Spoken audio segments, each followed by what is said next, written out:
100 kilograms. So it weighs more than a buffalo.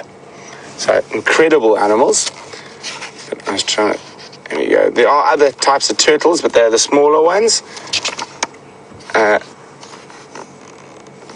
Your hawksbill, your green turtles, and they're just a lot smaller. So there we go. Leatherback and loggerhead are the two really large species. And then there are quite a few different sea turtles. So they bury their eggs in the sand on the beach, and that's the only time they're ever at shore. And you can see they are permanently at water.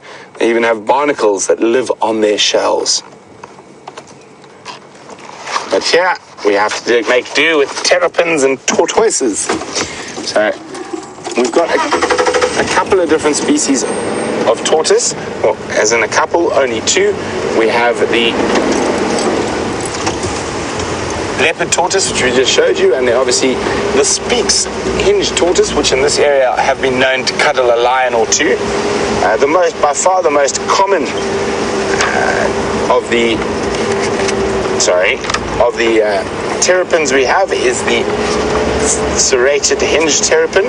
If I remember correctly, we should get marsh, but I haven't seen one this year. I sort of vaguely remember in the recess of my skull somewhere seeing a marsh terrapin last year in either Buffels Hook or Twin Dams.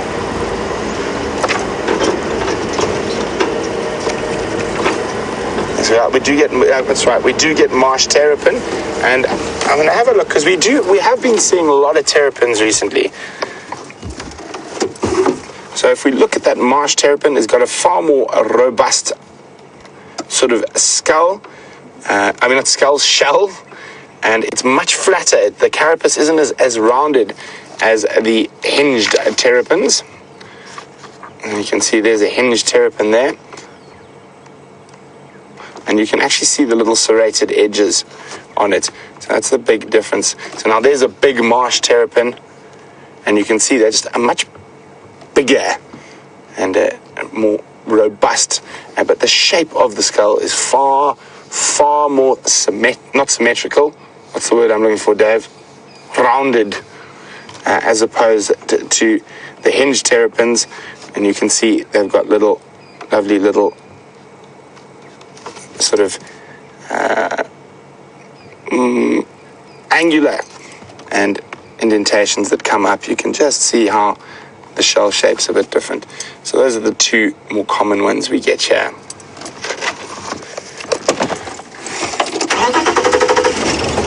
So I think we should roll the die and start heading back towards around the lodges where those monkeys were alarm calling. Ulchada says she doesn't recognize many of those tracks, but absolutely loved the tracking. Ulchada, that's why I thought it was such a nice spot to stop. A lot of those tracks are not really going to be visible on a sandy road like this, and hopefully you'll see a few more of them before we dry out completely this year. Oh, big black mamba. Mine break? Well, it seems to be a reptile day today. It heads to the right. It's going to come out the other side of the gory bush. It's coming towards us slightly. Okay, just come wide for a second, Dave.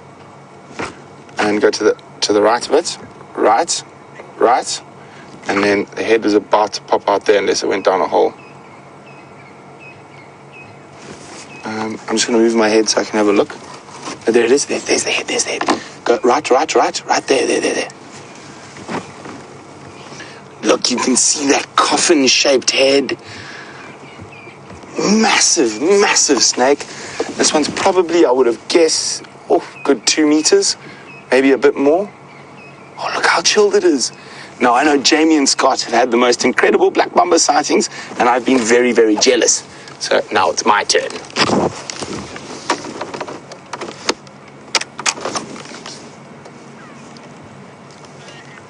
So it's just hunting. Look how long it goes for.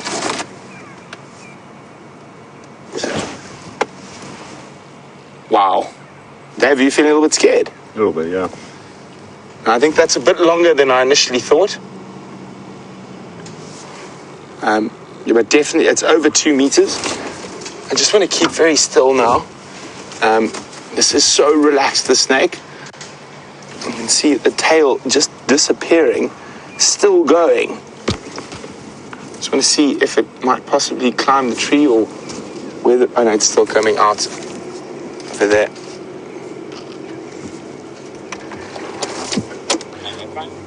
So I'm just going to reverse slightly. You still got him, Dave? Don't see him now, Brent.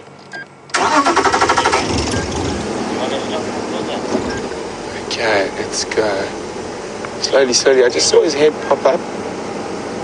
Alright, see him? Look at that. You see there how still he is? He just looks like a stick. Have you Got him? you got him there. So slowly, slowly hunting. Absolutely incredible. Now, when black mambas mate, they quite often bite each other. And they are, of course, impervious to their own venom. So it's quite interesting. I have seen them mating before. It is quite a spectacle.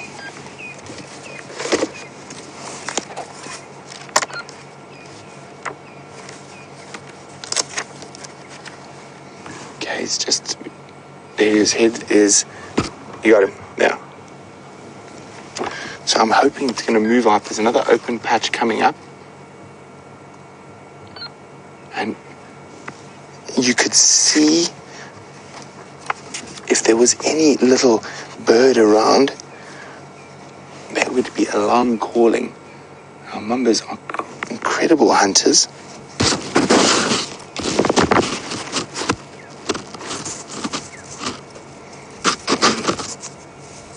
There's even a recorded case of a monster black mamba catching and eating a baby blue duiker.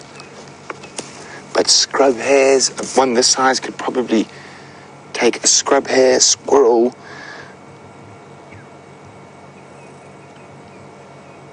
and a lot of other rodents.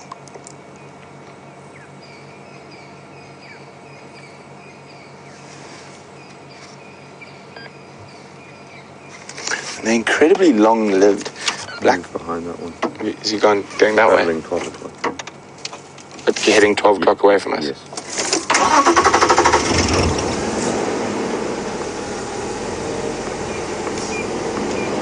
You see him?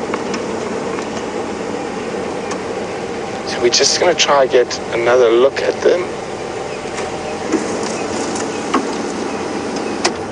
There he is.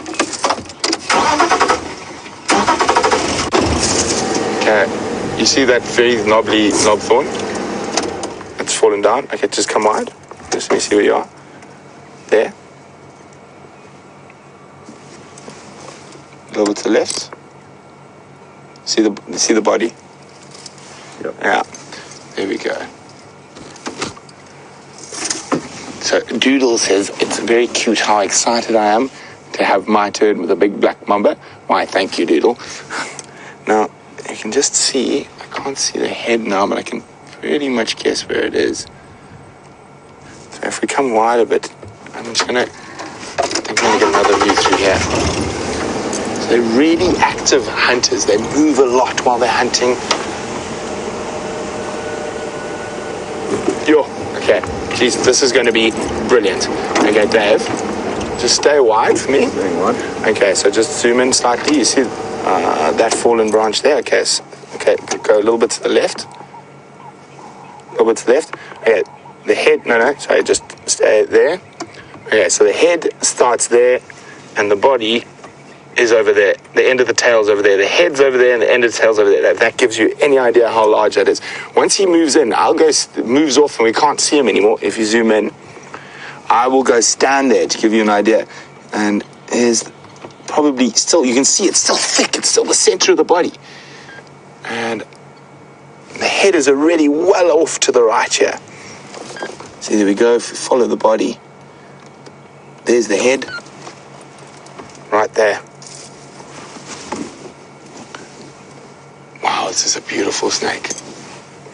They live for up to 20 years. Very happy. We're seeing him out in the field, and not like a lot of the other snakes that we've found at Inga's.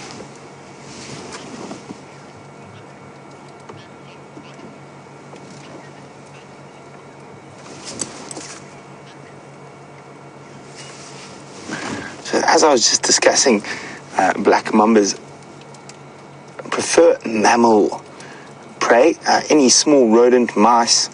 They will eat frogs, squirrels, and scrub hares, and they have been even recorded taking a baby blue duiker. And you can see how strong they are. See how it often just lifts that whole front part of its body off the ground.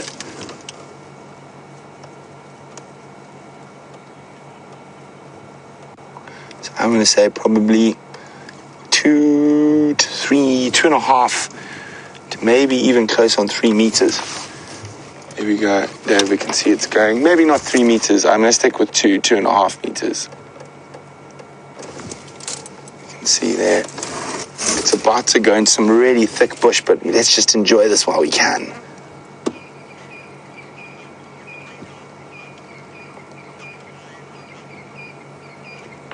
So Wendy says, that's what I'd be afraid of while I was walking, not a lion or a buffalo. Well, Wendy, you actually see them far, far less on foot than you do from the vehicle. They tend to skedaddle quite quickly for when you're walking on foot. I don't know, maybe it's the different vibrations caused. Oh dear, it's going right into this really thick tangle. But you can just see the body still going.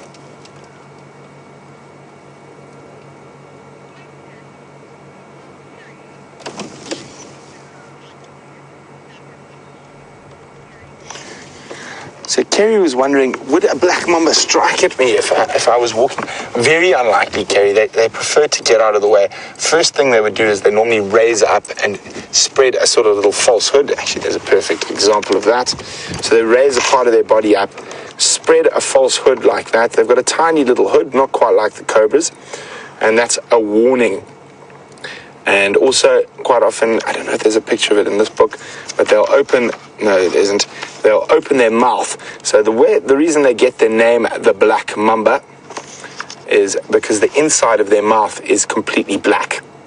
So it's not their outside coloration, as we could see from that one we've just been watching, but you can see they almost have a permanent smile on their face, sometimes referred to as the smile of death.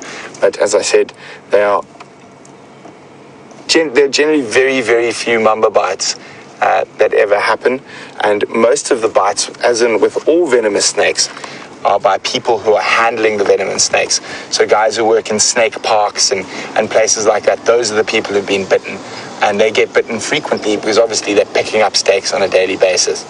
But wasn't that exciting? And he was so relaxed quite often. The mambas I've seen since I've been here have just shot off into the bush. I am going to try for one last squiz, but I don't think, no.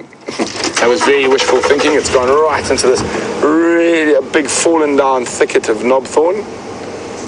But let's just actually stay exactly where I am. I'm sure the snake's gone off quite far, so I'm quite safe. But you could see where I was pointing. So I was pointing that the head of the snake was there and the end of the tail was there. So there, get a screenshot of that. There we go. That should be long enough. And I'm going to go stand there and you can see how big it is. As I am 191 centimeters. So just off, 9 centimeters off 2 meters.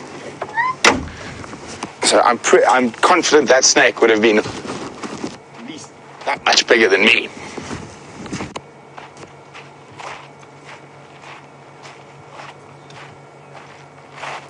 Only joking. So that snake, the head was there and the tail was still coming through over there. So you can see that apparently when you spread your arms, that is equal to your height. So definitely much longer than I am tall. And good, another probably half a meter on either side. There we go. Oh, I can still see him, Dave.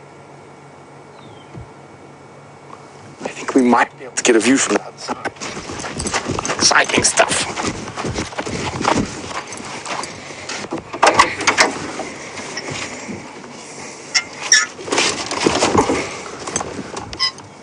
So he's actually heading out towards the open there.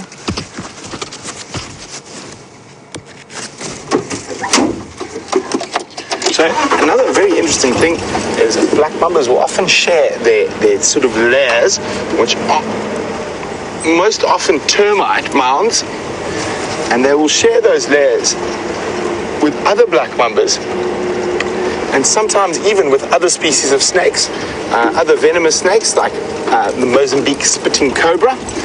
So probably a little bit more tolerant than we give them credit for.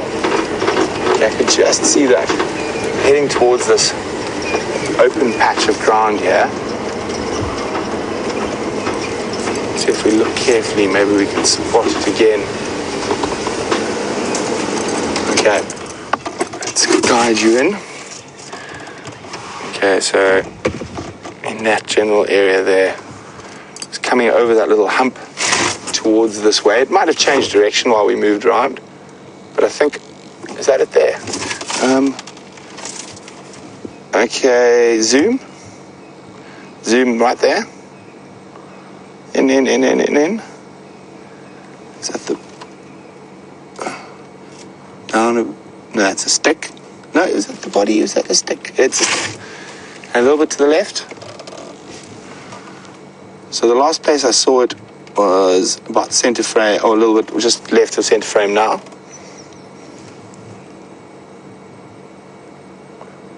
Dave, just go grab it for me quickly.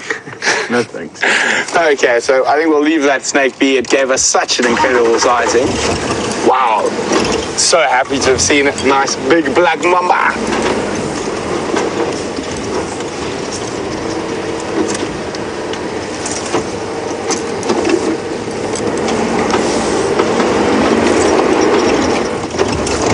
Double check if I remember correctly. The average is between 2.5 to 3 meters, but I know of there's been quite a few different cases of snakes over 4 meters. So that is, I have no idea in feet, but very long, over 20 something. But I know for a fact when I was very young and running around northern Zambia, I came back and the staff at the house I lived at had killed a black mamba. Unfortunately, I wasn't at home to stop them, but a lot of local people will kill snakes on site around dwellings. And that one we measured with a tape measure, even with a bit of its head missing that had been chopped off with a spade. That was 4.2 meters. So let me just 4.2 meters for you. 4.2 meters is probably the easiest way to do it. So I'll give you a good idea. Dave, you let me know when I'm in a good spot to draw a line. This should be okay. Yeah, Oh, that's good. okay, there we go. So 4.2 meters from here is 1, 2, 3, 4, and a bit. So there we go. That's 4.2 meters. A very, very large snake. The only snake I've ever seen that is bigger than that is a really, really monster African rock python that was just over 5 meters. And that poor creature couldn't even move while we were taking photos and whatnot of it. I was probably about 10, 11 years old, because it had swallowed a whole female warthog. But that is the only snake bigger than that black mamba I've ever seen, is that really big African rock python in Zululand. Shall we continue?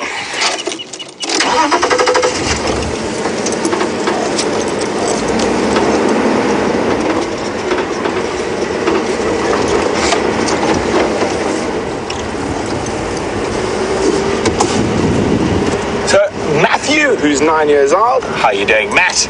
Matt would like to know if I've ever seen a mamba kill and eat. I have, Matt, but unfortunately not in the wild. I was fortunate enough to go and have a look at a really incredible place just outside Hoedspruit called the Kami Reptile Sanctuary, where they do a lot of studies on venom and on the snakes themselves. And I have been present for mamba feeding time at the Kami Reptile Sanctuary. So it's actually incredible. You watch as they bite those mice, how quickly that venom works. And it's literally, you can't even count to 10 before the mouse sort of starts showing signs of its whole respiratory and heart, respiratory system and heart and everything just completely shutting down.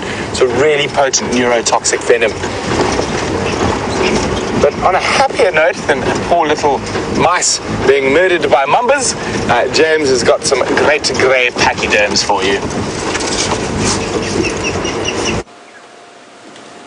Well, this is not the same herd, everybody. We came back into the area where the lions were, hoping to see if they were around here, and the elephants have kind of emerged from the other side of the block, exactly where I thought the lions might be, so the chances of them actually being in there are very slim indeed.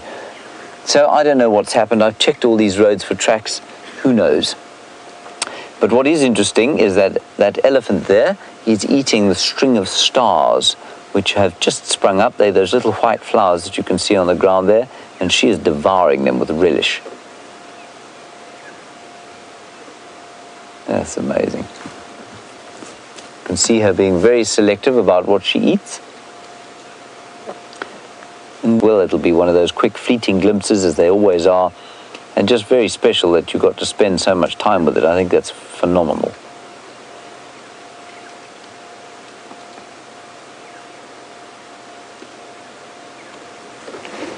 So the herd grazing across through this thicket into the clearing where they can eat a bit of grass and a couple of flowers, and straight through, like I said, where I thought the lions might be.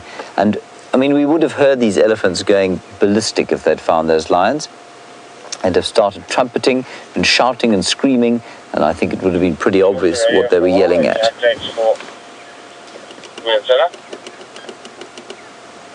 You can see she's feeling a bit of stress, clearly. That's why she's got that streaming behind her eye, between her ears. Something has stressed her out. Perhaps it is the heat, but I don't think it was very hot today. Maybe they did come across the lions a bit earlier, and maybe those lions got up and threatened one of the calves, but I think it's very unlikely. I think also elephants probably experience emotional trauma in a way that we don't understand, and they stream from that gland when they're experiencing some kind of emotional trauma. It's coming out in front of us, Viam, is a big cow. There she is. I think that's the matriarch. Curious Cookie, you want to know why it is that the babies you think are not as wrinkly as the adults. Curious Cookie, I think the babies are as wrinkly, and I think often they're more so.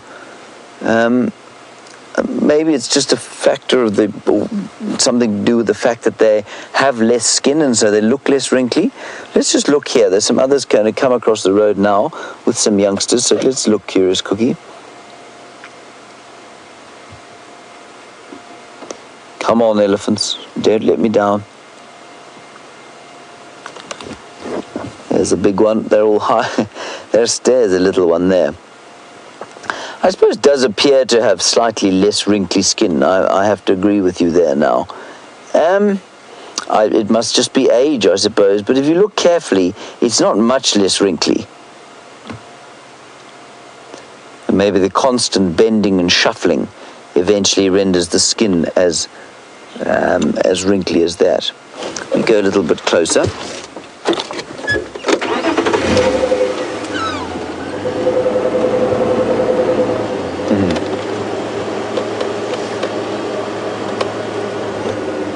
Now, Ellen in Arkansas, you make a very good point that elephants seem never seem to rest.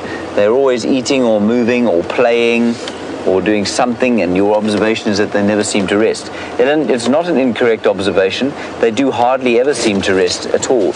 I think what you'll find is on these nights when it's quite warm that they will sleep. The adults will often not lie down. They'll just kind of stop, and it is a rule of thumb that the larger you are as a mammal, the less sleep you need. So an elephant like this, a big adult, will probably only need about 3 to 4 hours of sleep a day. The youngsters do sleep a bit more. They will lie down. The little ones will lie down. They obviously can't keep going all the time. Sorry, I'm just going to have a look here. But Ellen, yeah, you're right. They do have to keep moving because they have to keep finding things to eat all the time. Hang on a second.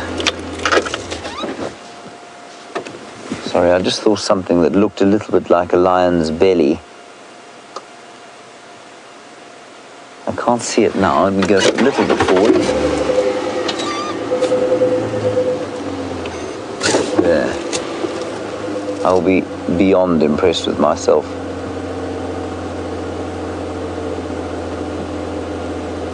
Then, I don't think that's a lion's belly. I think it's a piece of bare soil. That's a pity. You didn't want to tell me, did you? You didn't want to embarrass me in front of everybody. That's very kind of you, thank you. I'm afraid the elephants have disappeared. Oh no, there they are. I don't want to follow them through that thickish bush there. They're over to the left-hand side there. And I'm just going to keep looking to the right and see if those lions don't pop out. No, nothing now. Let's just enjoy the elephants for a little while. The sun has set, and so the coolth of this autumn afternoon is starting to descend. And by autumn, I just mean sort of semi-late summer. It's still very warm indeed.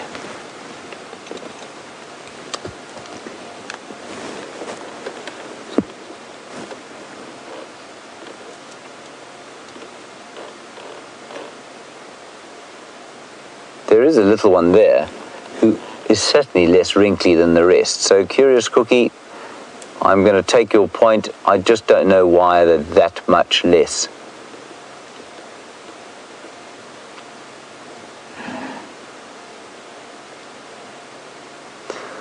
Hello, Paul. You very kindly sent through a compliment saying how lucky you are that so many people bring this to you every day and dedicate themselves to broadcasting the show. Well, I mean, certainly from my point of view, it's hardly a trial, Paul. This is my job. I'm looking at these magnificent elephants. I'm watching the sun go down.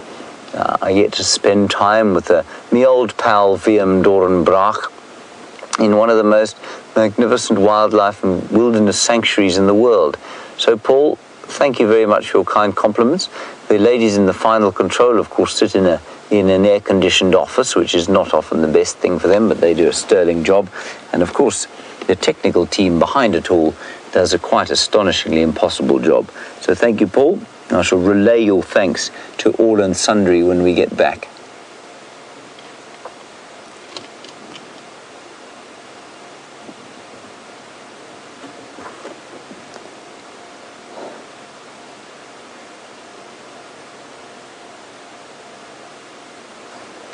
And Paul, we are also, of course, extremely grateful for the time that you all give us and the questions that you ask and the comments that you make. It really does make for fascinating afternoons and mornings.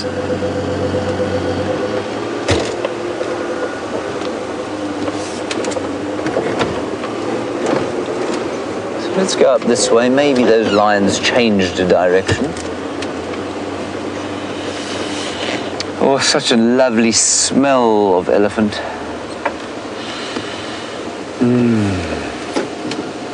Like a sort of sweet leather.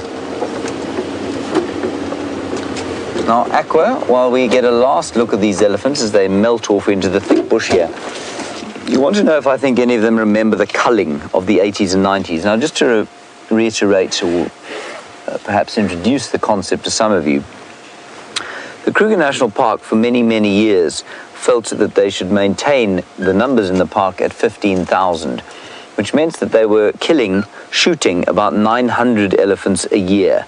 Now, the last cull, if I'm not mistaken, was in 1996. And for a long time, elephants were very difficult to view on foot, very difficult to view in vehicles. They were angry, they were scared, they would either run away or they would become quite nasty quite quickly, and you didn't have elephant sightings like we have now.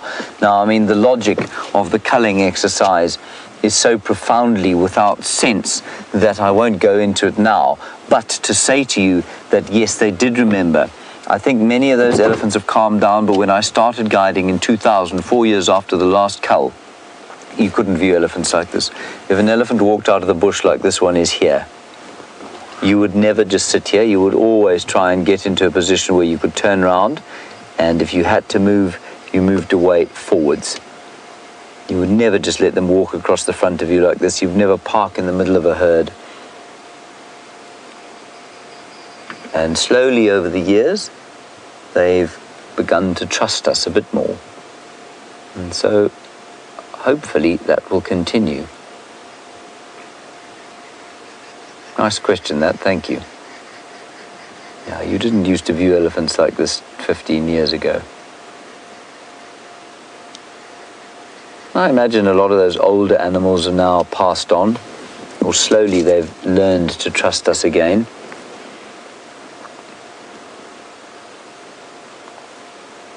How gentle they are as they feed across the road.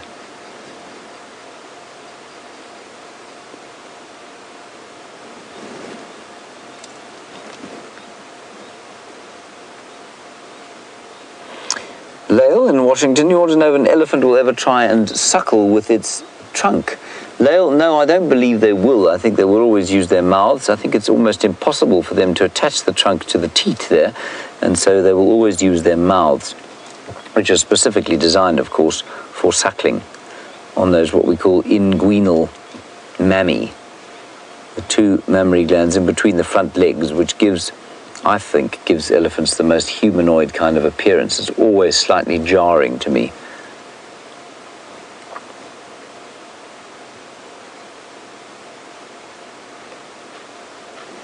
Just listen to her footfalls. That's just a little bit of a warning, saying, what are you guys doing here? What do you want? So, I mean, she's probably 25 to 30 years old. So, I mean, she would certainly have been old enough to have seen the culls, but maybe only as a very little calf. Brent is hailing me. Brent, Leo Smith, come in. Hello, James. Where would you like me to check for those Nkuhumas? Brent, I don't know. I've circled the block. I haven't seen any tracks coming in or out. So, I mean, I think they're probably still in there. A big herd of elephants has just come out of there. So, I'm not sure. I'm just going to check up towards Sandy Patch and then come back down via teleaccess. Maybe you want to continue Zoe's. Copy will do. I'm at Zoe's. So it's quite likely that those lions will come out at some stage during the course of the evening, or they'll start calling. So we'll just kind of make some circles around this area, as will Brent, and we'll see if we don't come up with them. Shall we put some lights on there? Shed some illumination on the situation. So we could settle in for the night? We could settle in for the night. Our lights. We've got very powerful lights on Rusty.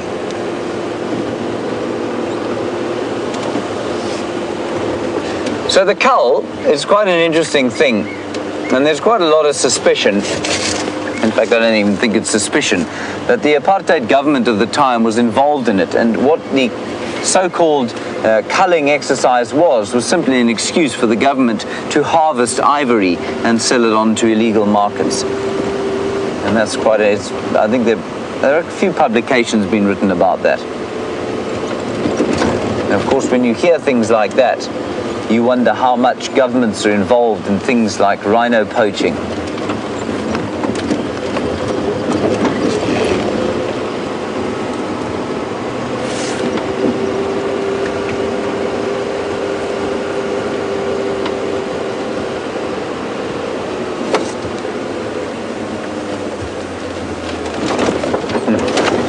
Hello, Safari Dean. I shall address you by your proper name today. You want to know, is there anything in the bush that could possibly be more amusing than, you say, excluding our guides, of course, than a small elephant? No, I think that you are correct, that the small elephant running with its tail out and its ears out and trumpeting away is quite possibly the most amusing thing to see in the bush. Other than Brent Leo Smith, of course. He is most amusing to look at. Lots of mushrooms just sprung up all over the place. Here's another odd one, Liam, that sort of tower-like one that you've spotted.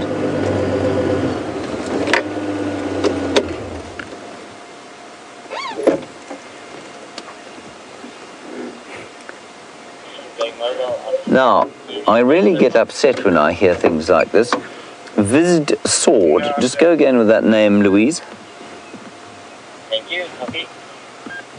Viz. Oh, Viv Sword.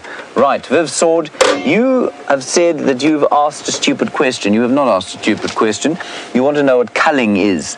And it's what it is. Culling is simply the kind of a controlled harvesting of animals, or killing them or shooting them because they are overpopulating an area. That's called culling.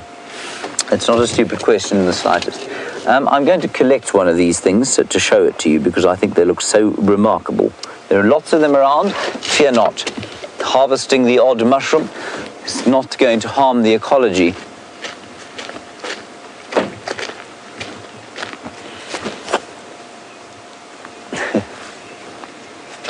An impala just spotted me.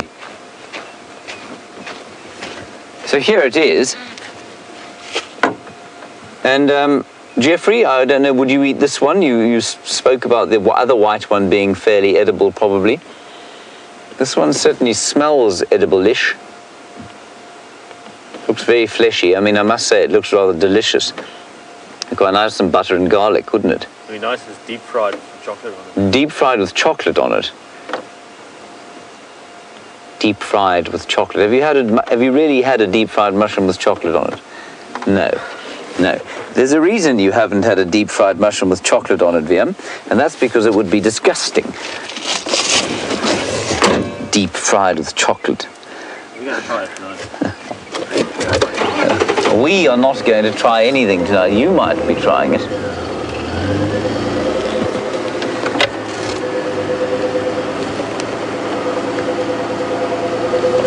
No lion tracks here.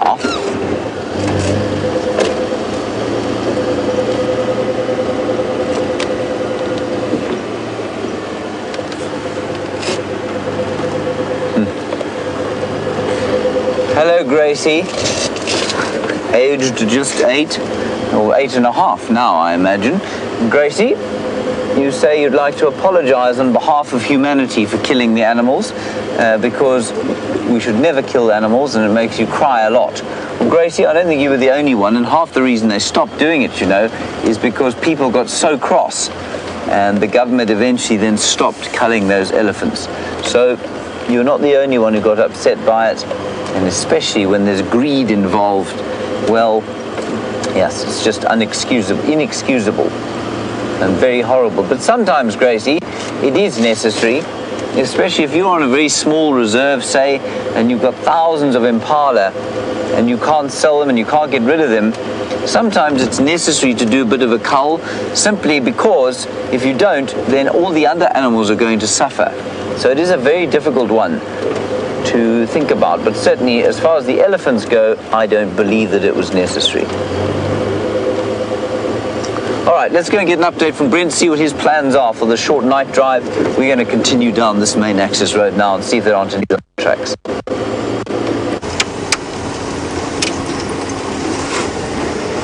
Welcome back, guys. So we've been sitting quietly around here, and we're back in that area where the lions last were. They were just behind us here, and we're just taking a very slow, quiet drive to try see if we can hear anything.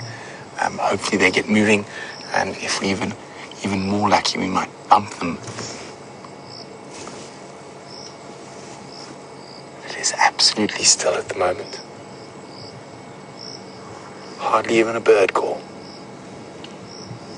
I can hear the buzzing of a large Pompilidae wasp, a spider hunting wasp, a big purple flying beast somewhere out there. But that's about it. Oh, and a bushveld rain frog. Well, hopefully we'll get some really nice frog calls as it gets a bit darker. We're now sitting in that half light, just that true dusk. And those girls look quite hungry this morning, so there is a possibility they might get moving a little bit early.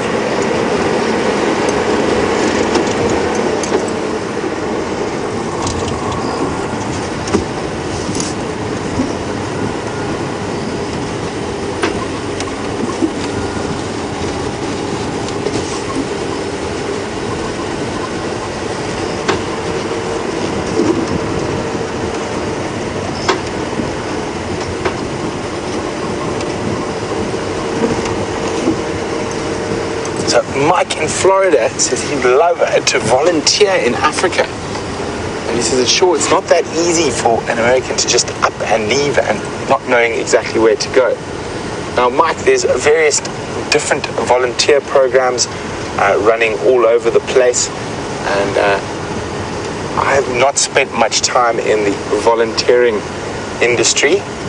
I've tended to be more towards the lodge side of the industry, but I have filmed some great volunteer programs in Zambia, and there's a particular non-profit organization there called Game Rangers International that's very good. But other than that, the best place to look is a Facebook page called Volunteers Beware, and there's quite a bad thing that happens with a lot of volunteers who come out with the best intentions but end up at the wrong type of place that really profits from the animals and doesn't do anything for the greater good. So that Facebook page is a really good place to have a look, and it'll steer you away from the canned lion hunting people and the cub petting people and the people who keep animals in small pens and cages. Obviously, another great volunteering program that I've filmed at quite a bit is with Kevin Richardson, just outside Johannesburg. But I would probably say there are quite a few good ones, but unfortunately, the bad ones outweigh the good ones. But Jamie did work in that industry for quite a while, so maybe, Mike, when Jamie's back on drive, you should ask her what she thinks.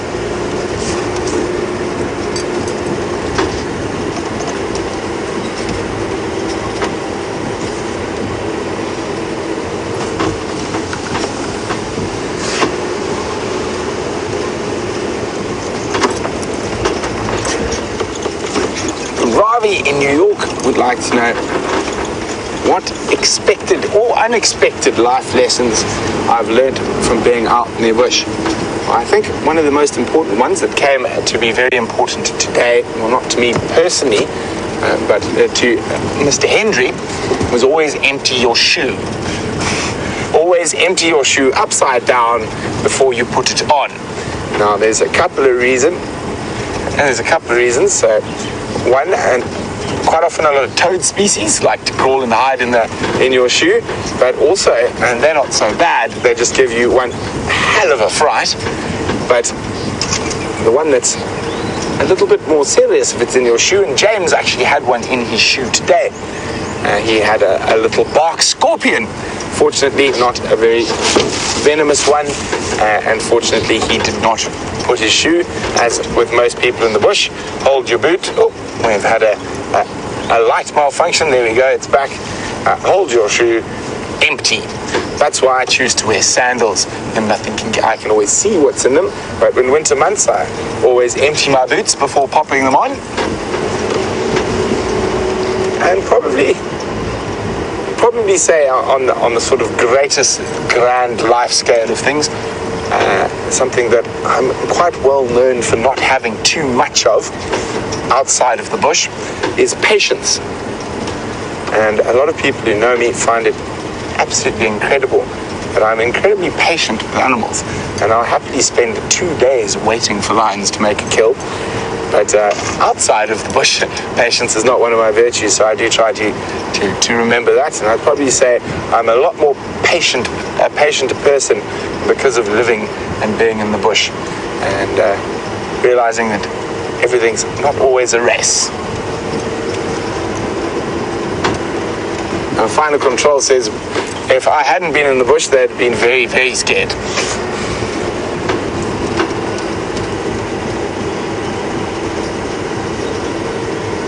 So, those lions could pop out anywhere here. So I think James is looping the opposite way to me.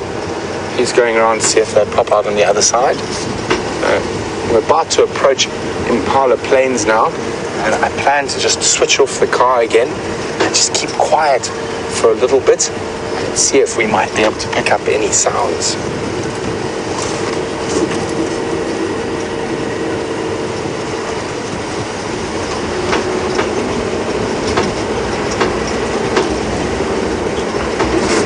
got a nice little downhill to run into Impala Plains, so we'll switch the car off as we approach.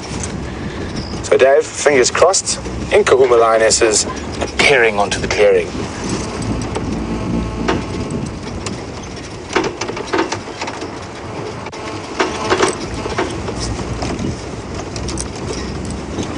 So quiet at the moment.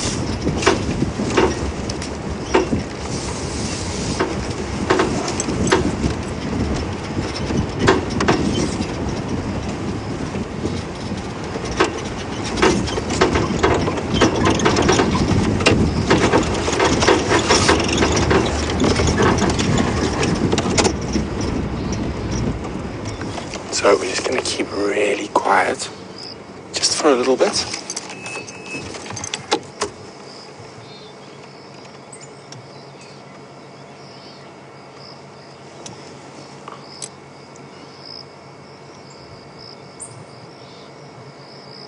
So, unfortunately not. The only thing I can actually hear is some dwarf mongoose saying goodnight to each other. And a fork-tailed jongo calling over there. White-browed scrum robin behind us.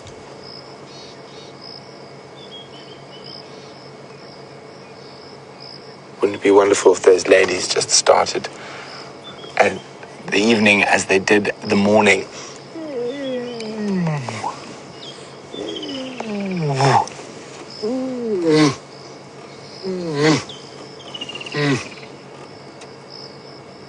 But fortunately, they don't understand my calls, which is very sad. I'd love to be able to say, hey, lion, get your behind over here. But we're going to continue searching. While we do that, let's go see if James has had any more luck.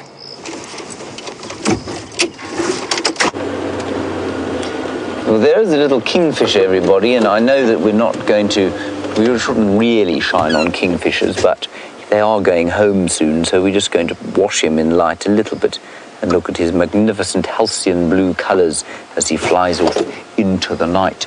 Now, this is where the lions were this morning, in this little block here, and directly that way is those power lines where we saw the elephants just now. Brent is over that way over there, making his lion calls. I suspect he's probably imitating a distressed buffalo at the moment in an attempt to attract them out. But the elephants came straight through here, exactly over where those lions were, and popped out that side. So, like I say, they wouldn't have tolerated being around the lions, so maybe the lions headed further south towards where Brent is, and they're still stuck in the block. I checked very carefully on the road for tracks. It's not to say it's impossible I could have missed them, but I don't think I did. So while it's dark, I think we'll just gently drive around here and see what creatures of the night might pop out while we're hoping the lions do. There were some serval here a while back, the only serval I've ever seen here.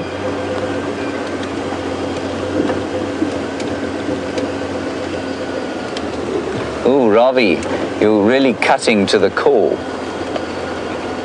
Ravi, you're cutting to the core here. You say, what important life lessons have I learned being out here? Well, Ravi, I'm going to give you a very honest answer. And Ravi, my answer is that I've learned in huge amount about my own ego. And having a camera staring at your face all day long can have one of two effects. One, it will make you hide under the dashboard, and the other, it will make you think you're Tom Cruise. And I have variously, at various times during the course of my almost year here, thank you, Louise. Yes, I know we're the same height. I'm actually much taller than he is. Smile to me, good you? Smile to me? That's not good, sorry. No. You don't have Tom Cruise smile. Is this not a good smile? No. Okay.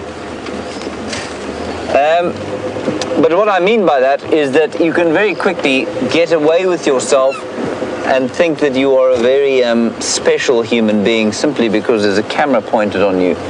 And you can get very, it's quite easy to let your ego overtake you, Ravi. And so, for me, the whole concept of learning about myself has been largely about my ego and how to keep it in check, which has, I think, been very valuable. Of course, as Brent says, one should empty one's shoes out. I did find a scorpion in my shoe today, first time it's ever happened, and I'd actually put my foot into the shoe and felt something there. I thought maybe it was mud because it was being quite muddy, and then I shook the shoe out and a lot of sand came out and I thought it must be mud. Then I put my foot back into it and still there was something there, and I shook and shook, and then I put my hand into my shoe to see what was there and pulled, and out came the scorpion. Mercifully, it was, it was dead. I'd either crushed it or it had maybe picked up. They did spray for mosquitoes the other day. And of course, that is a fairly deadly toxin. And if it had picked up some of that toxin, and they spray for mosquitoes because of malaria in the camp, then maybe that's what it picked up. I don't think I killed it with my foot. I think it was already sort of docile. But thankfully, it didn't pick me or sting me on the toe. It wasn't a particularly venomous one. There's this Janet. Oh, tree, get out of the way. Ah, it's gone. Can you see anything there? MP, let me go a little bit forward. It was a janitary one, a small janet. And I know you can't see it, but it's gone in there, I'm afraid. It's precisely where I saw the serval, you know. It wasn't the serval there. Anyway, sorry about that. Did you see its tail? Okay. Oh, just listen to that. Oh, it's such a lovely sound.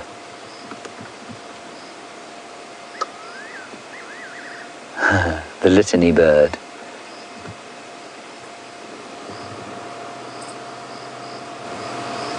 Did you hear the little fiery-necked nightjar?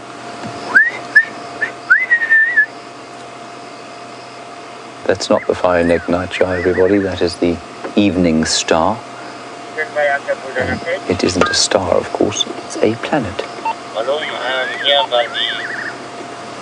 And I don't know which planet it is. I think it's Jupiter. I haven't looked at the stars for so long because we haven't been out at night. But it's very easy to check, and I'll go and have a look on the internet when I get back. You can get a star map for an area like this, and it'll tell you precisely what is in the night sky. Skymaps.com is what I used to use. Not sure if it still works. Geraldine says it's Venus. We'll have to check on that. It could well be Venus, could easily be Venus.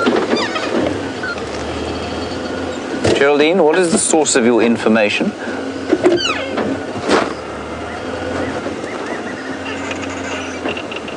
Geraldine actually has no idea what it is. Geraldine, go to skymaps.com. That will tell you.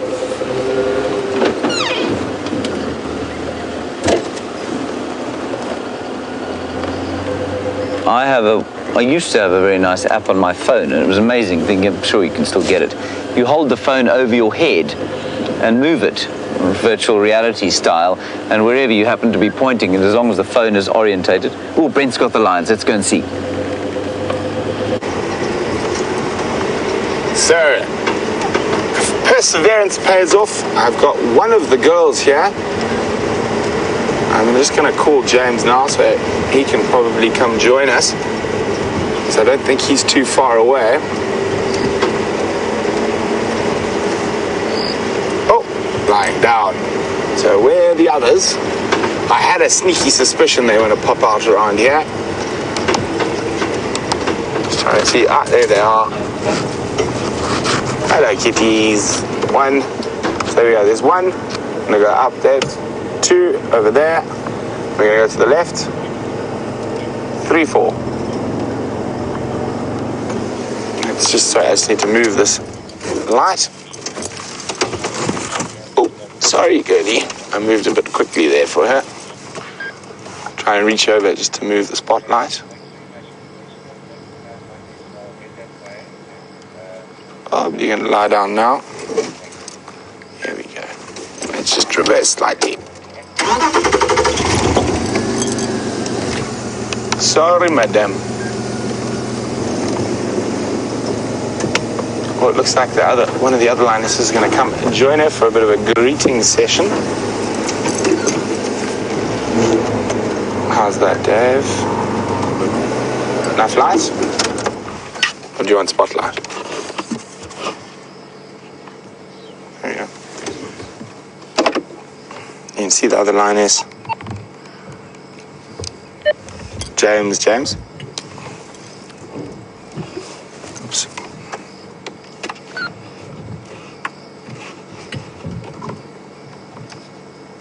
So they haven't moved. They're not too far from where James left them this morning.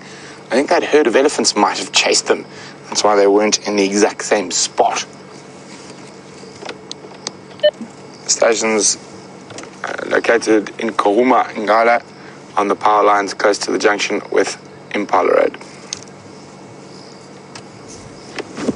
Copy that, Thanks. Yeah, I'm on here. Yeah, I'll come along like in Google. I think I'll take the shortcut. Copy F. Yeah, let's have a look at those others a bit further past her there.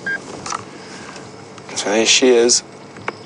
There's another two there. The other female, I think, is walking off already.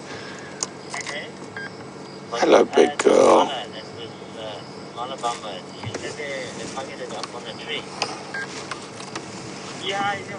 Look at those eyes.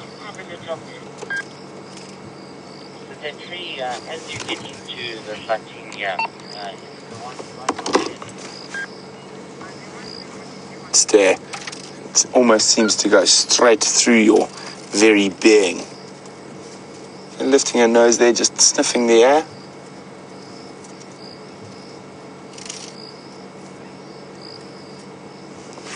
Let's see if we can find Commander Bond now that everyone else has finished talking.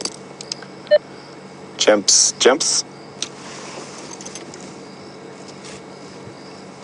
Yeah. James, you're more than welcome to come join us for the only station here on the power lines junction on Impala Road. Except the junction I've driven past 3 times today. I don't know if you heard James there confirm the junction I've driven past 3 times today. That would be affirmative, James. You just need to drive past it at the correct time. Yeah. Ooh, listen. Did you hear that? It sounded like hippos fighting behind us.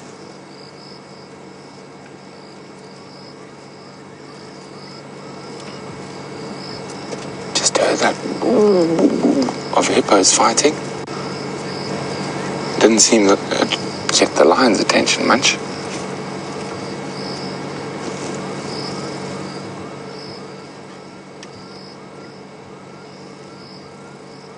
It's amazing. She's watching the flying ants that fly towards the spotlight, attracted by the light and the movement. Her eyes so specialized at picking up movement. So they're on the move. There you go. Oh, there you go. There might be a bit of greeting and playing. Look at that. Nighttime is truly the lion's time. Definitely don't want to be walking around in the African bush at night.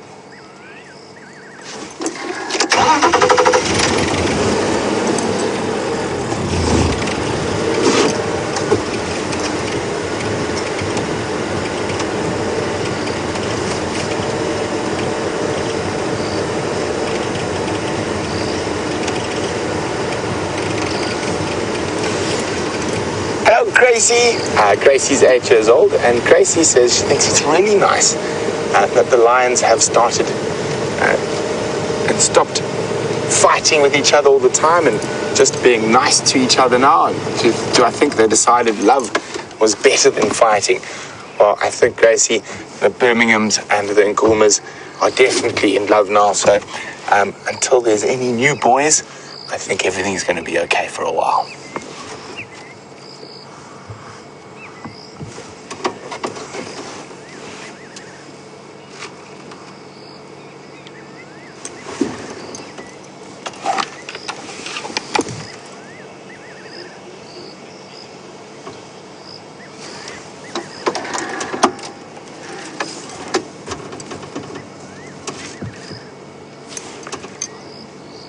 Doodles is just saying, wouldn't it be nice for them to get a meal soon? And if we have a look through there, we can see the others, and you can see what Doodles is talking about. Not looking quite hungry. It was awesome to see them hunt that wildebeest herd this morning, but to no avail. You can see the skinny belly there.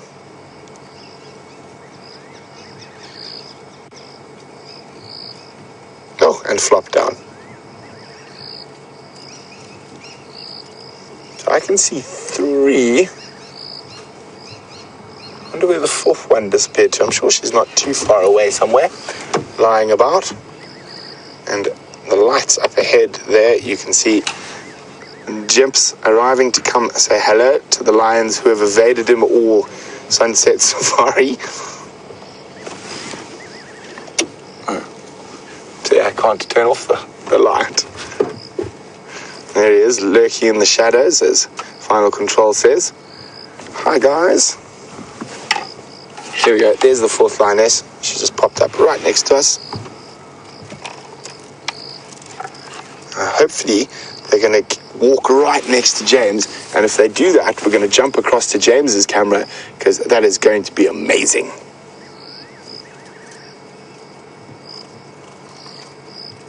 So there she goes, walking towards James.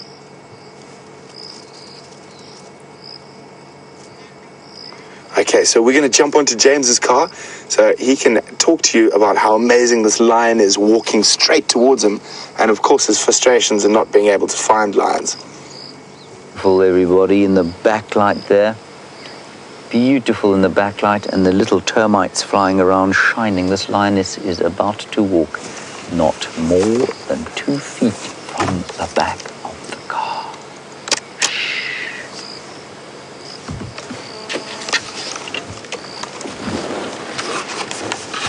There she goes.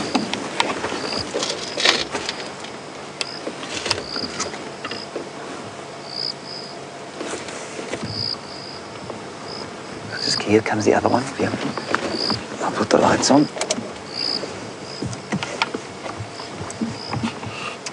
There's Amber Eyes, my favorite. And the others coming now behind them as well. Look how amazing her eyes looked in the light. I see James's voice, oh, it's so low. Like even from this distance, I can't really hear.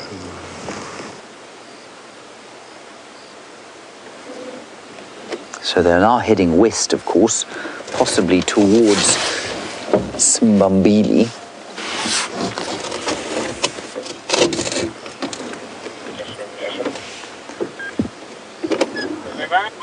Oh, that's beautiful. Look at that. Look at that, everyone.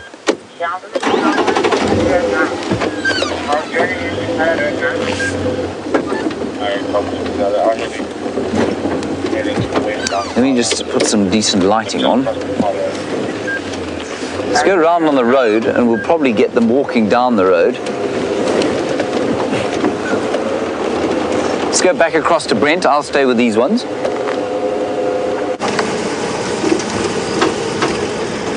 So we're in with the last lioness.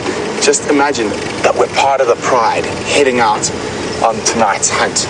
As you can see, we're the last in the line as they're moving down this road, now heading towards, unfortunately, towards Sibambili, but I'm hoping that they take a right. Flying ant, I think. What is it? Yes. Flying ant, okay, good. Now there's another important bush lesson. Don't smack anything, because imagine it was a blister beetle and I hit it, then it would have irritated. That's why I didn't stop the reflex to grab it until we could see what it was. So we're still with the last lioness, and she's going to catch up with James, who's got the other 3 ladies, so let's go have a look.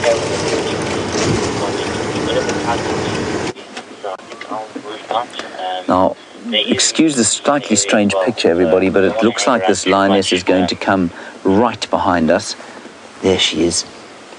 She's now very close by. Isn't that lovely? It just gives you a sense, of course, of what the animals are going to see, the herbivores and their potential prey for the night. And she'll come around the front of us, and there are the rest of them waiting, listening, smelling, looking. And look at them disappearing off into the night. I love that picture of lions heading into the night.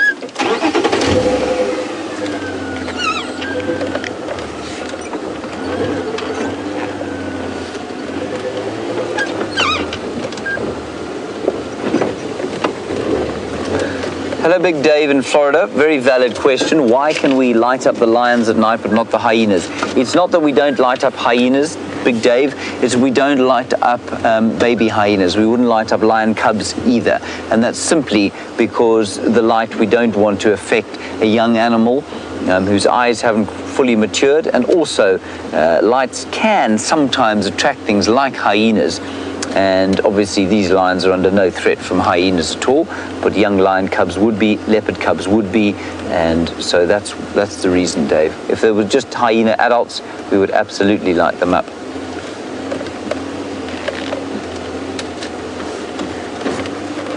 Now Ephraim is just in front there. You can probably see his lights coming through.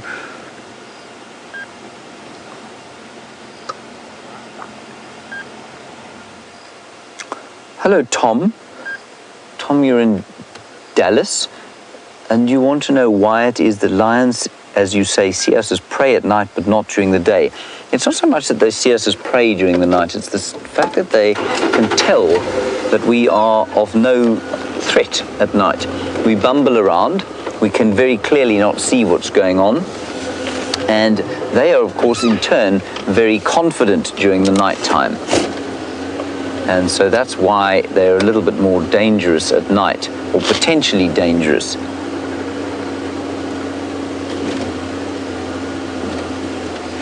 I'll just give an idea here, try and get an idea of what they're going to do. I don't want to put the light on any brighter because we'll blind Ephraim and his guests. But you can see them all there in front of us. Some of them now heading off to the left. And there, you can see the obvious tracks that they're leaving on the road there. Isn't that nice? So not even I would have missed tracks like that during today.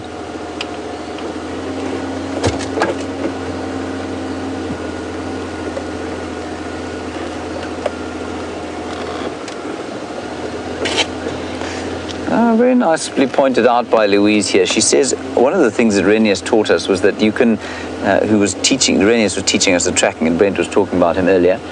You can see from the tracks how fast the lion was moving. And you can see there that her back feet are not reaching her front feet. They are being placed behind where her front feet were. She's moving slowly. If they were moving, if she was running, that would be opposite. The back feet would go in front of the front feet, and the tracks look different, so you can actually tell from the tracks how fast the lion was moving. And let me just put this light on here. She's going off into the bush. Everyone, I don't think we're going to follow her through there. We're going to go past Ephraim here, and then see if we can follow up behind him. Aye, Hi. So they've gone in here, everyone. We're quite close to the boundary. It is quite a sodic area, so I'm reticent to just head off road there. Let's go around. Yeah, there's another one on the road. We don't need to go off road.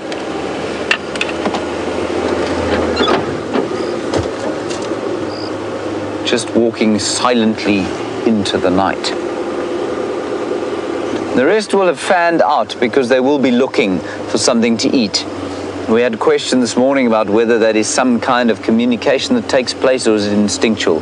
I think it is largely instinctual, and I think that there probably is some communication, but probably communication we don't understand.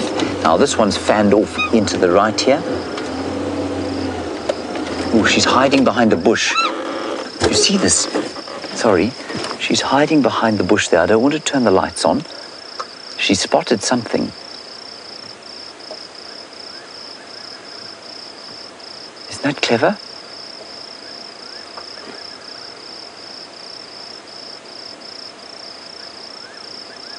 hear the nightjar calling. And she spotted something there.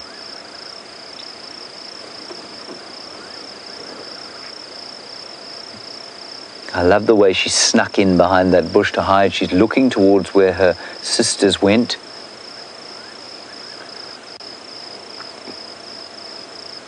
She can hear them, and I suspect there's some form of communication going on that we don't know about. Remember, only 20 to 30% of the time that they run on a hunt are they successful.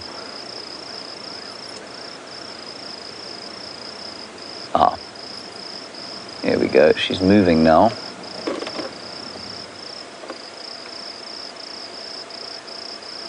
Do you see her moving her shoulders like that? She isn't warming up for a bit of a pounce. That's Brent Leo Smith behind us, so we don't have to worry about moving.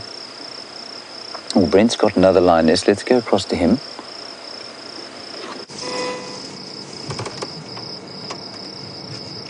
There we go. Isn't this wonderful? It's always great to share a sighting with her. Not only a workmate, but a friend. And he did work very hard for them today, so I had to call him in. But so far, the girls are moving through this lovely, open, grassy area. Now, often we mention how great these areas are for the grazing animals, such as wildebeest and zebra. But because it's so good for them, it brings in the kitty cats. Oh, it looks like they're going to have a little rest. And this is very typical of lion behavior. Let's walk for a while, sleep for a while, walk for a while, sleep for a while.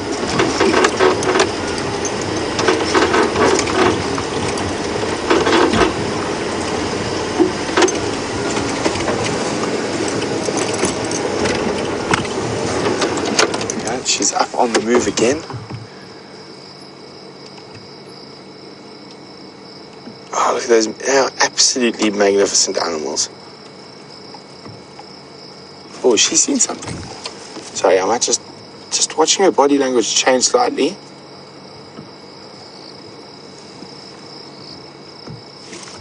Let's wait to see. James is up ahead if he spotted something up ahead. Judging by his spotlight arcs, I don't think so. Maybe she heard something in the distance.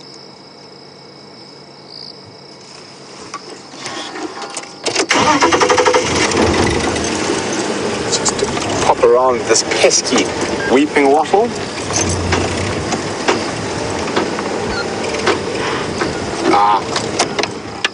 So the other lionesses are quite far ahead. Listen. So that's down there. So some of the other lionesses went that way, and probably about 50 or 100 meters from us, you can just hear impala alarm calling.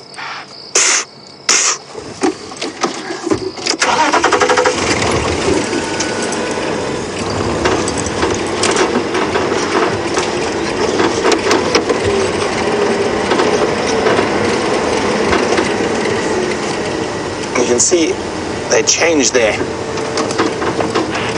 movement completely after being spotted there. They don't even try hide. And even sometimes the animals like impala will actually run closer to them, snorting.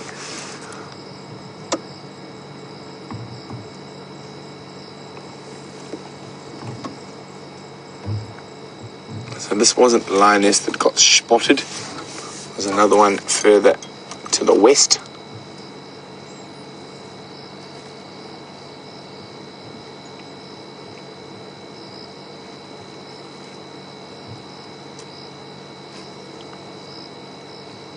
Look at that.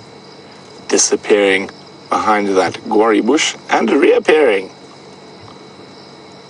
They definitely are hungry. I am hoping they managed to catch something this evening.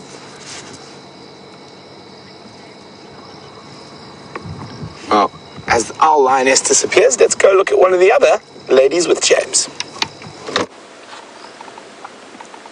So there are the other two just moving through the bush. In fact, I think it's probably the same one you were looking at with Brent. I don't want to put more light on her, as I'm sure Brent told you. There are some impala there, and they were alarm calling. We'll just go a little bit further up the road here. I'm not going to send the light into there, I'm afraid, because there are some impala. We know they're hungry, we know they're hunting. So we've got a little bit of sort of ambient floodlight going softly into the bush there. But we're not going to stick with them for much longer. In fact, that might be it, I think. Yeah. People, we're going to leave them, I think, simply because they are going into this kind of thick bush. They are hunting. It's not possible to follow them with the blinding lights on and crashing through the bush behind them without affecting their ability to hunt. So I think it's all the same to you, and I know you'll understand, we're going to leave them now and probably head for home. Well, I'm very glad we got to see them in the end. I guess, not a bad thing that we found them when we did, or that Brent found them when he did, simply because, at least they were doing something. I didn't copy that, sorry. Louise, you'll have to go again with that.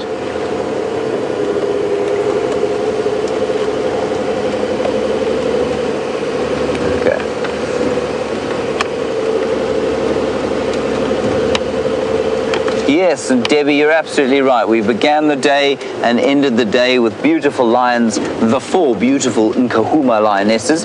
Their cohort, hopefully making some more lions with one of the Birmingham boys. Lots of mushrooms all over the place. Everywhere I look now, with little white patches all over the clearings. Steph found something called an inky blacktip today, which is a inky tipped mushroom, highly toxic. So we didn't eat it.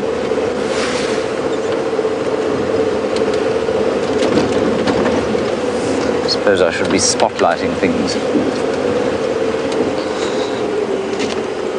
Right. Okay, everyone, that's going to be it from us while we drive along today. A big thank you to all of you for your contributions, for giving us of your time and your questions and your comments. We really do appreciate your watching as much as you appreciate the fact that we bring you the show. So thank you to all of you. Thank you, Vian. Good job. Big thank you to Brent, of course, and he's being filmed by Dave, I think, Louise and Jerry the Cheesecake in final control.